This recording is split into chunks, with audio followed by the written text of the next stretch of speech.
guys! Welcome to PN Andrew's Vlog. So kasama ko si... Ano pangalan mo? Aljon.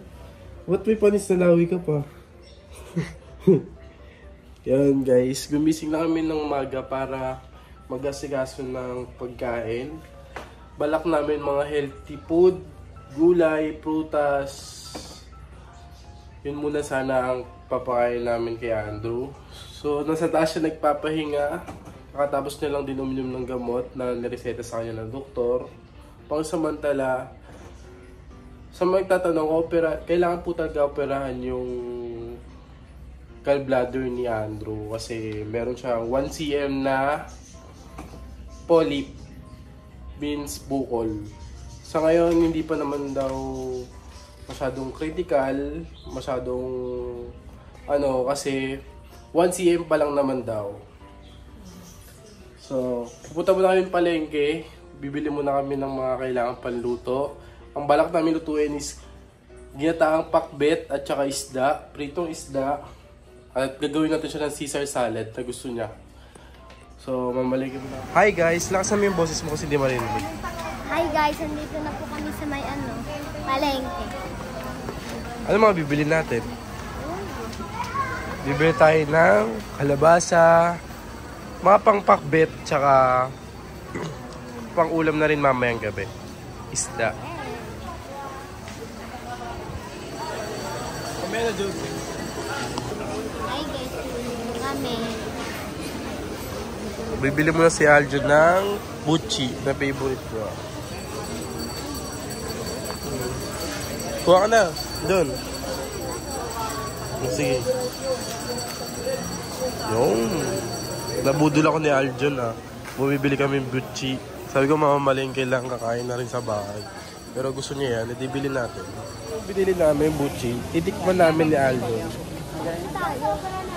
Doon daw tayo kasi nahiya siya, madaming tao. Pero kaya yan. Aljon, isang subuan niya lang to. Ano laman yan? Ang lambot na pa masarap. Hawakan mo to. Ikaw naman. So ayan guys, ako naman titikin. Sarap. Wala naman yung gitna. Ito masarap. Butter flavor. Nakabili na kami ng kalabasa. Meron pa kasi doon may mapapasahog pa doon sa pakbet. Ang bibili na lang namin gata, tsaka kalabasa, at tsaka sitaw. So may nakita akong avocado dito. Gusto ko sana bumili. Nagbabakasakali ako bumili. Kasi ang hinog niya. Tapos sabi ko parang okay to pang gawang yung avocadong may gatas. May Nestle cream. Masarap siya pag tapos malamig-lamig. Inisip ko kasi baka hindi pa pwede si Andrew nun. Kaya sabi ko baka bukas na lang. Tanong ko muna kay tita kung pwede. Mura lang dito avocado 80 pesos per kilo. Samantala sa Pasay umabot ng 160. Parang doble yung presyo. Kaya pupunta tayo sa palengke para bumili ng gata.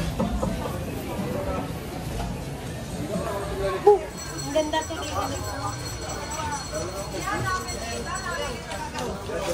Oo, kuya.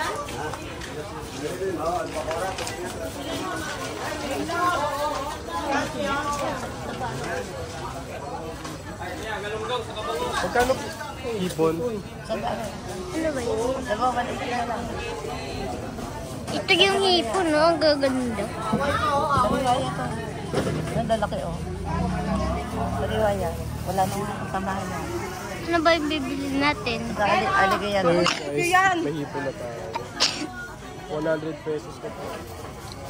May pansahog na tayo sa pet natin na gulay. Gata. Bayaran natin sila.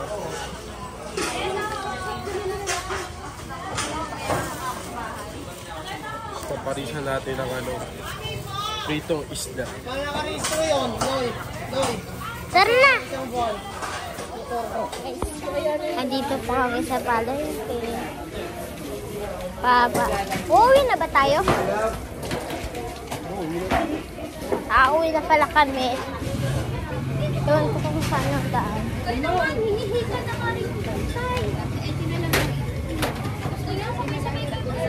Tara. I-diretso mo yung hawak ng camera. Init eh. Hindi ako makatingin. Vlogger na si Aljon.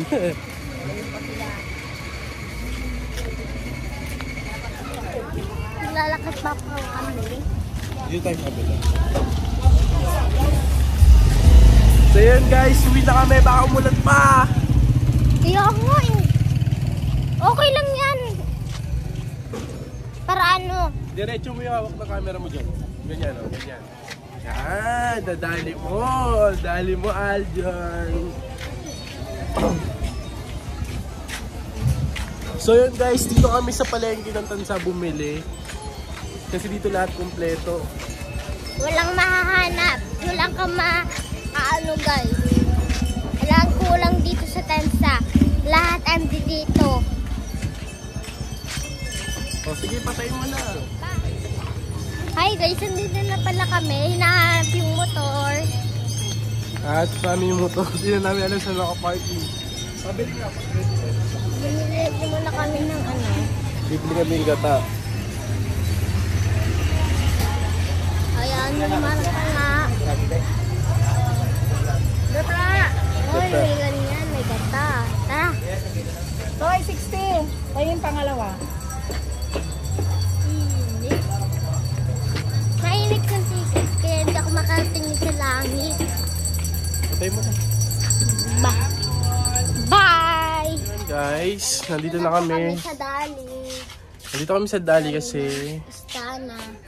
kailangan ko bumili ng mantika. Kasi may nagsabi, sabi ng ate niya, mas okay daw bumili ng mantika sa mga grocery store. Yung mantika na sa sachet, hindi daw yun nasa bote. Kasi daw, yung iba is use oil na pwede makasama kay Andrew. Hanapin yung mantika dito. Kaya kayo guys, iwas-iwasan yung gumamit ng mga used oil. Kasi hindi yan maganda sa katawan. So yun guys, kukuha tayo ng vegetable oil. Fry Master by Dali. Sa Dali, ano yun? Sa Dali. So yun na guys, nandito na tayo sa bahay. Magluluto na tayo. Ito, bumili na ako ng vegetable oil kasi madami nagsasabi na huwag daw gumamit ng mantika galing sa palengke. Mas healthy daw yung vegetable oil. Ito, bumili na ako. Kailangan maging healthy living muna tayo. So, lagay ko na yung... Hindi na ako nagalagay ng sibuyas pag may gata. Bawang lang.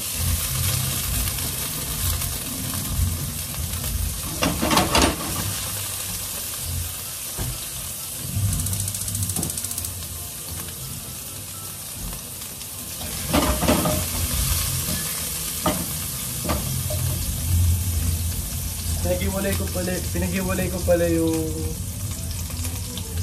ulo ng hipon sa katawan. Kasi gusto ko iisang ko na yung ulo para yung lasa. Yung nasa kanya-kanya naman trip yan.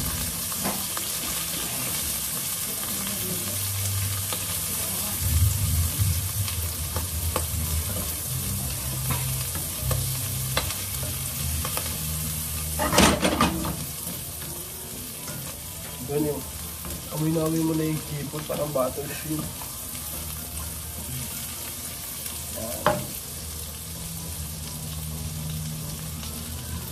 So ito na yung pinakagulay natin. Sama-sama na yan, carrots, kalabasa, talong, okra, sitaw, at saka ampalaya.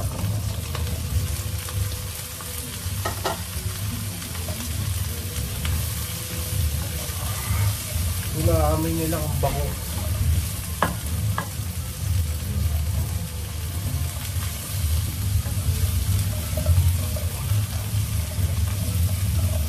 dito, hindi na ako maglalagay ng mga magic sarap, mga Norport, ganyan. Hindi na muna ako maglalagay nyo kasi bawal.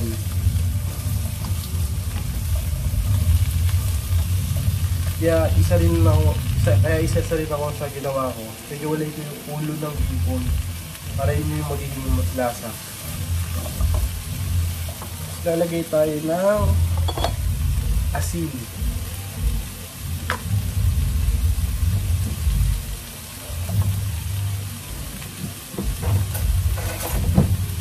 Una amoy nyo yung ano, asin.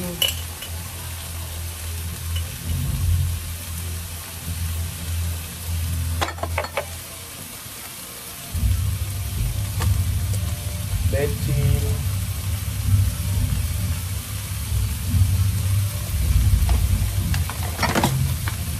Patis.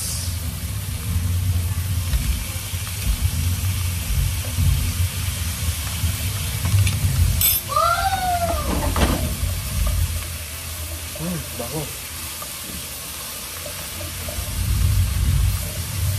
Mamaya-maya ako nilalagay yung ano, yung katawan ng hipon. Kasi pag pangit siya pag overcook, kumbaga yung pinakabalat niya, nakadikit na, ang hirap niya balatan.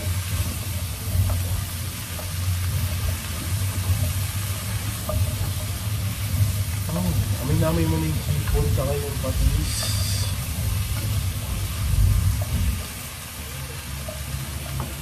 At higit sa lahat,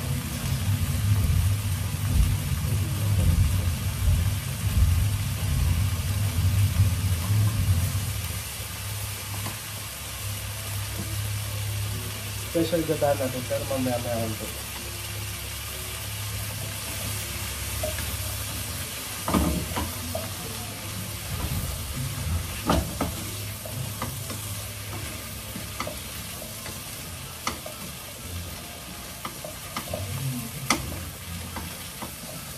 Huwag nyo sanayin yung sarili nyo na pag na every time na nagluluto kayo, gumagamit kayo ng magic sarap, mga ano, huwag nyo sanayin ng gano'n kasi hindi maganda siya sa katawan.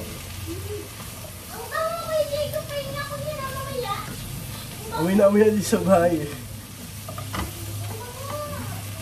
Pag nagluluto talaga ako, hindi ako mga magic syrup tsaka mga nor-nor.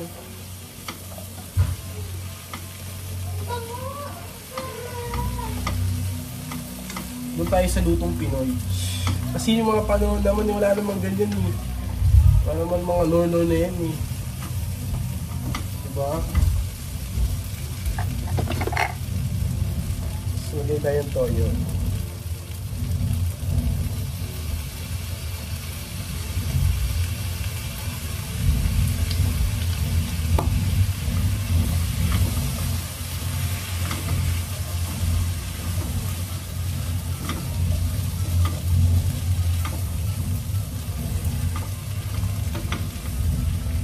Ito na yung itsura niya, guys. Yeah! Yan yung pinaka-itsura niya.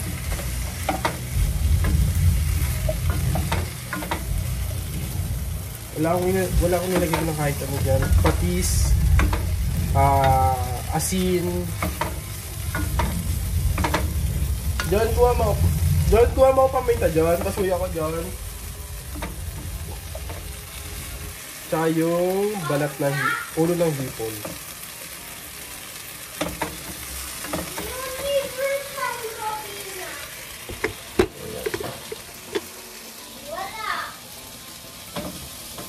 Meron doon yung paminta.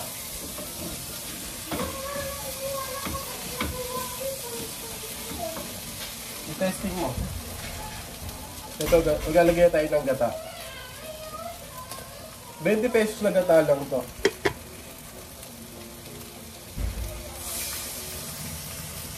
Uy. Yung powder. Durog na durog. Yung durog na durog. Oh.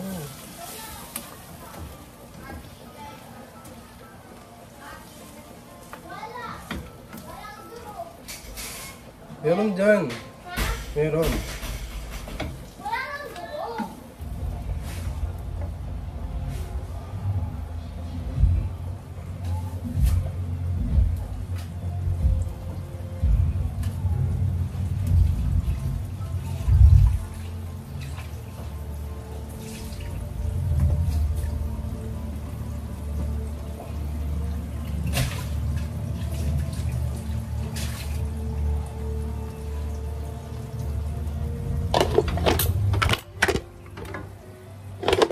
Story time guys. Isa sa mga pinagbabawal na pagkain sa kanya at mga pinagbabawal is maaalat. Bawal sa kanya yung mga ano. Kaya minsan wala akong lasa magluto eh. So mag-add tayo ng tubig.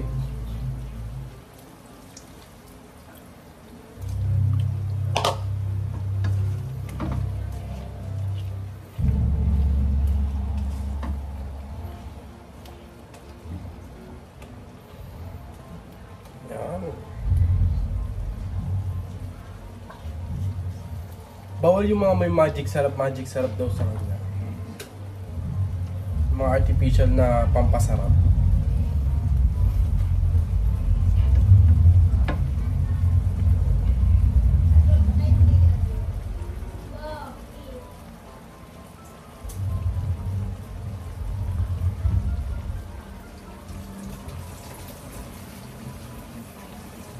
So, lalagay ko na yung hipon. Ito na yung hipon. Yung hipon.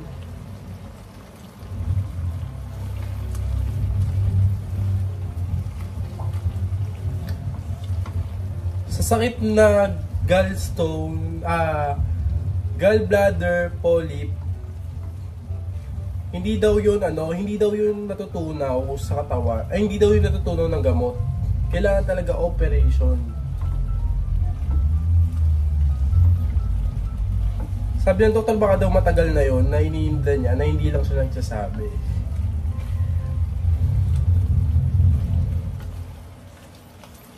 Kaya ngayon sa mga may history ng operation, kailangan niyo talaga mag healthy living, maging masustansyang tao. Kasi madali na yung kapitan ng mga sakit, mga sintomas, ganun. Kaya mas mabuti habang maaga pa na, di ba, inoperan kayo, may history kayo ng appendix. Kailangan nyo na kailangan nyo na maging sa sarili nyo. Magkaroon na kayo ng responsible sa sarili nyo. Hindi porket na masarap yung pagkain, sige kain ng kain, porque gusto niyo yung isang pagkain, kaya araw-arawin niyo ng kain. Yun yung sinasabi nila, mas sobra, wait lang, kung ano yung mas sobra, yun yung nakakasama sa katawan mo. Kaya iwasan niyo yung mga pagkain ng kung ano-ano. Yan. Papalambutin na lang natin yung kalabasa. Sayang wala tayong malunggay. Pero pupunta muna ako sa labas para kumuha ng malunggay. Habang pinapakalo ako siya. Ilalohit ko lang ito. Meron dito sa labas nila. So huwag muna tayong malunggay. Mas healthy ito pag may malunggay. Si Tita Del, kukuha kami ng malunggay.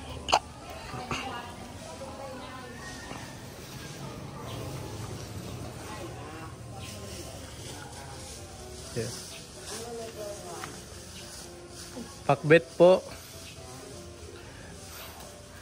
Huwag na si Tita Delp ng malunggay guys. Kasi kailangan na maging healthy.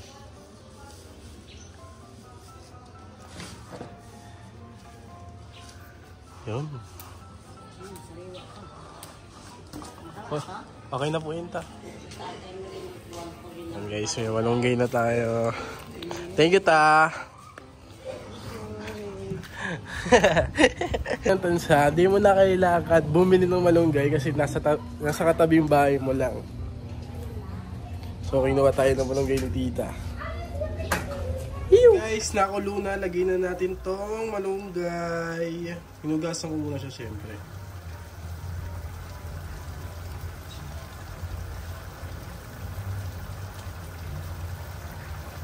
Gay, masarap to kasi fresh lahat tong, fresh yung malunggay.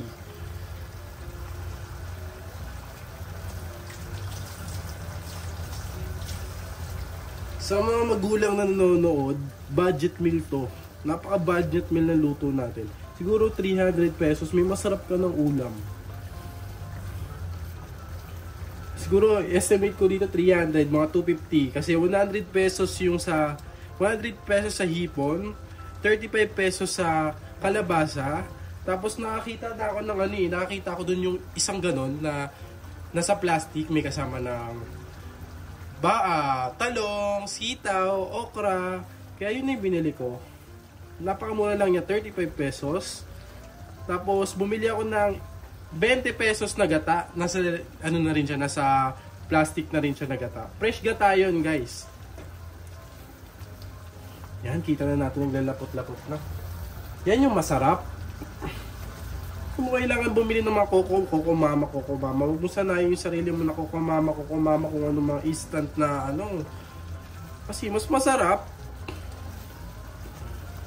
pag legit. Yan kita nyo na yun Woo! Nakakatakam. Ha?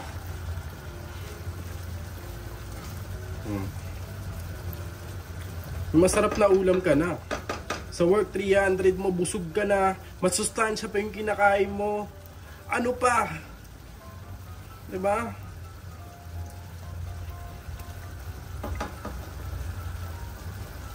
So yan, papatayin ko na yung papatayin ko na yung ating gas. Sobrang sarap na yan.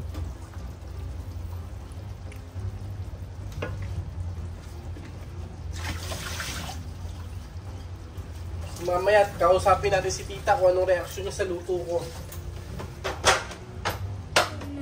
So yun guys, kasama ko na si Aljon, kasama ko na si Andrew. Ay, kakatas ko lang magpa-dede ng mga anak ni Odette at ang kukulit nila. Parang si Aljon. Kamusta yung nararamdaman mo? Ngayon, Kakawin lang po namin. Kanina pa. tapos na nga nagluto. So ako, ang nararamdaman ko ngayon, nagsusuka ako kasi hindi ako natunaw kagabi. Kasi naoras na kami kumain at diretso kami tulog. So ngayon, nagsuka ko siya. Uy, baka mabash na naman kami. Sabihin niyo na naman. Ba't anong oras na kami nakakain? Kasi nga, pagdating niya dito, kumain siya. And then, nagpahinga na. Tapos mamaya ulit, ang mga bandang 11 o'clock, gumising na siya. Sabi niya nagugutom daw siya. Siyempre masama yung pakiramdam niya, kaya pagkatapos niya kumain, diretso na siya pahinga, kaya parang hindi siya tutulawan. So ngayon, kakain na kami. Yes, ito. Ano ba niluto mo for today's video? For today's video, vegetable. Anong vegetable? Dami na yung vegetable. They have bahay kubo. Oh. So yan guys, kakain na kami. Titikpan niya na yung luto ko. Huhusgahan niya na yung luto ko. Gutom na ako. Gusto ko si Aljon. Eat na. That's it na guys. Bye! Bye na po. Kakain na kami. Ito yung mga hinanda ko para sa kanya. Watermelon, tsaka giyataang kalabasa. At may palipon siya. May bag. Sugpo, hipon. Okay. Hipon. Terus lang naman yun eh. Yan, healthy food daw para sa'yo. Sabi ng mga taong nanonood at sumusuporta sa'yo. Yeah. Ayoko lang ng okra. Tikiman na. Tikiman na. Masarap. Lambot yung kalabasa ha. Then, I love the taste of init lang. Yung hipon.